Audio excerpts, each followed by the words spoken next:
Hello and welcome to the channel if you're new here, and if you're coming back, welcome back. Glad to have you. Today's video is a bit different if you couldn't already tell. I'm actually going to be sitting here and you will be able to see me. And today I'm going to be telling you guys some snake facts. No gameplay today, just some facts about serpentine creatures. Let's get into the video. Okay, snakes, right? So you've heard about these guys probably everywhere. They're probably all over the news sometimes. Yeah, the big bad, you know, down there in Florida that ate the crocodilian. Yeah, I'm going to be talking about those guys today. But I'm not going to be talking about them quite in that light. I'm just going to be listing off some facts about snakes, which I already have told you. So, getting into it, I'm going to be covering 3 topics. Not quite in the same way that I just described them now, but more of in a different positive light. I'm going to be telling you guys about their different bodies, their different lifestyles, and just how many there are. But first, I've got my special guest, Bella, here. She is my snake. Do you want to say anything to the people? Help me. Help me. Help me. Okay, very well done. So with that message from our special guest, let's get into the first topic, which is going to be the sheer amount of snakes that there are. Okay, so all over the world there are about 3,600 different species of snake that are all over the world except for 5 places, which I'll get into later. But in my state, which is Minnesota, there are 17 different snakes, which are the common garter snake, the plains garter snake, the lined snake, the brown snake, the red belly snake, the gopher snake, the western fox snake, western rat snake, milk snake, northern water snake, eastern hognose snake, plains hognose snake, smooth green snake, North American racer, ringneck snake, timber rattlesnake, and the Massassauga, if I'm even saying that right, which I'm probably not. Out of those 17, 7 of them are under some sort of concern or watch, just because of how, I guess, their species isn't doing well, which is kind of depressing. And with all the different species of snakes that are out there, you would expect there to be a large variety in size, which there is. The largest snake that ever lived was the Titanoboa, and it was a massive humunganunganologangus size of 42.7 feet long, and it weighed an average of 1.25 tons, which is large.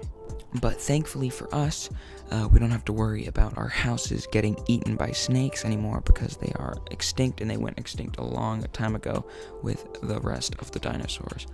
And the largest living snake is the green anaconda, and that is an average of 17 feet and 550 pounds, which is still pretty large. However, the smallest snake all the way over on the other side of the spectrum is the Barbados thread snake, and it is an average of 4 inches long and weighs an extremely light 0.02 of an ounce. And on the topic of size, which is a great way to move on into our next topic, which is the bodies of all the different snakes out there. And to me, at least, the bodies of snakes are very interesting, so let's get right into that. So, the body of a snake is very interesting, like I just said. And their bones in their spine bones, they can have anywhere from 180 of them to 400, depending on the species. And I guess which isn't very uncommon, but they have, not the spines, that is uncommon, but what isn't very uncommon is that they have 2 ribs attached to each vertebra, except for in their tail. So like I said, with a snake's tail, many people don't know this, which some of you may not, and some of you may be thinking, but isn't a snake just basically one big tail and a head? But actually, no. Snakes have a small tail at the end of their body, and in males it's usually longer, and in females it's usually shorter, but that's kind of unrelated. And towards the back of a snake's body, they will have sort of a spot where it gets a little bit smaller suddenly, and then it will continue to taper like the rest of the body, and that's where the tail actually is. And then passing right on by the tail into the jaw. And to me personally, the jaws of a snake is very fascinating. because their jaws are very, very different from ours. So a snake's jaw can actually, well, their top jaw can actually move, unlike ours, which is interesting in itself, but that's not even scratching the surface. A snake's bottom jaw, right here, where ours connects, theirs actually isn't connected. They will separate that when they are eating, and that helps them to eat their prey. And they also have an extra bone in the back here, which we don't have, and that allows them to open their jaws very, very wide. In some cases, snakes can open their mouths 150 degrees, which is almost like this, almost a straight line, which is kind of terrifying to think about how wide they can open their mouths, because they can actually swallow things whole that are like 4 to 5 times wider than they are, which is incredible. But moving on from their bodies, again, a nice segue into the third topic, which is the different kind of lives that snakes live, because with their different body features helps them live how and where they do. Okay, so of course, with different lives and different lifestyles comes different habits, and one of those major habits that snakes have, of course, like everyone has, is an eating sort of eating habit. And snakes, when they eat, they will only eat like a week at a time. On average, they will eat anywhere from deer if they are large enough, and worms when they are small enough. And by small enough and large enough, I obviously mean the snakes.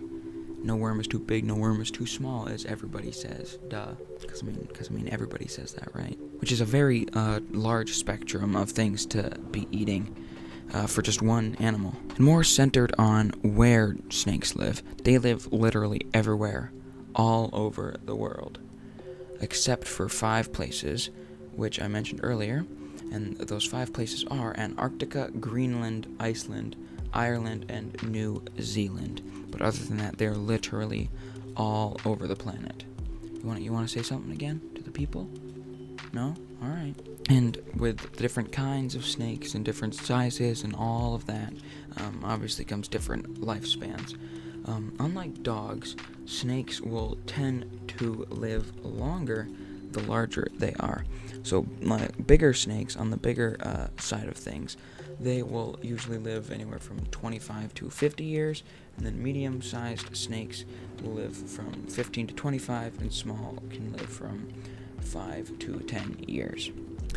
And that's about it for the 3 topics, and that is some stuff about snakes. So obviously, after all I've said, it's clear that snakes are out of the ordinary with their strange bodies and their many different species, and just the fact that they live all over the world. But despite being strange, most of them, aside from the venomous and poisonous ones, most of them are pretty safe and pretty cool. And that's about it for the 3 topics. Now on to some weirder and just random stuff.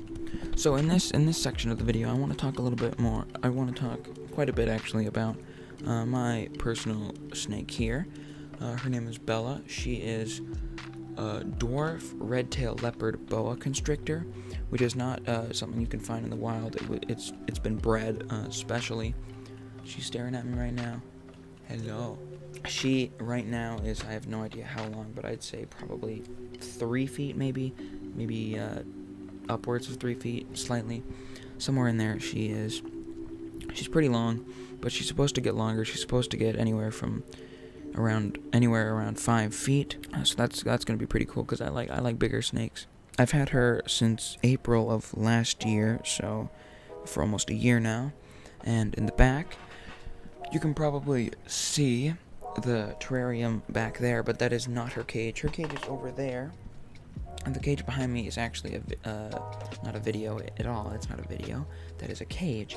It's a cage for my brand new leopard gecko I got just a couple days ago. He's pretty mean. He's not mean, but he's loud. He screams at me. But I mean, he's a baby, so. But back onto the snakes. And so her, along with all other snakes, are cold-blooded. They're not able to regulate their own body temperature, so they need like a heating pad when they're in captivity, and they just lay out in the sun and like find other heating sources when they're out in the wild. And like most other reptiles, like some other reptiles, I guess I should say, they do shed their skin. And snakes, especially like her, they have really cool color palettes on them. She's kind of dull, but some snakes are very, very vibrant. There's snakes that are like bright green and blue and all different colors. She is a bit more red, white, and brownish colors like that. But I mean, I think the color palette is very pretty. I'm not necessarily more inclined to the brighter colors, although I do like brighter colors quite a bit. But I still think that the darker colors work really well together, and I think they look pretty cool. And so snakes have something pretty cool about them. They have a little forked tongue that they'll flick in and out to sort of sense their surroundings, and they'll do this very fast or very slow. And it can just usually tell you if they're stressed because they don't know what's around them, or if they're calm, or if they're kind of curious and exploring. Now Bella here, she likes to explore, but I say as she's kind of just chilling around on my hand, not really doing anything. But when I first get her out for a couple minutes, 10 minutes, maybe anywhere from 3 to 10 minutes, she'll look around, she'll explore her surroundings. But then she'll just calm down and she'll just kind of chill on my hand, which I think is awesome, because I think it's really cool to just have a pet you can interact with and just have her chill, just sitting on you, you know? Not many pets you can do that with. Now, unfortunately, one downside to snakes is when you do have them in captivity, they do not feel empathy. So, I mean, that's kind of a disappointment, but it's not like they'll live in constant fear of you, but they just can't really feel love. But that doesn't mean they won't get used to you and trust you to not try to kill them every time. And since I've had her for a year here, she's really calm. She's really used to me, and she knows I'm not trying to hurt her. Moving on from Bella, just more random stuff about snakes in general. Of those 3,600 species of snake in the world, 375 of them about are venomous, and 4 of them are poisonous. And there is a difference between venomous and poisonous, but I'm not going to get into that. That's not a topic for this video. And in all of those different snakes, some of them give live birth, and some of them lay eggs. It's a mixed thing.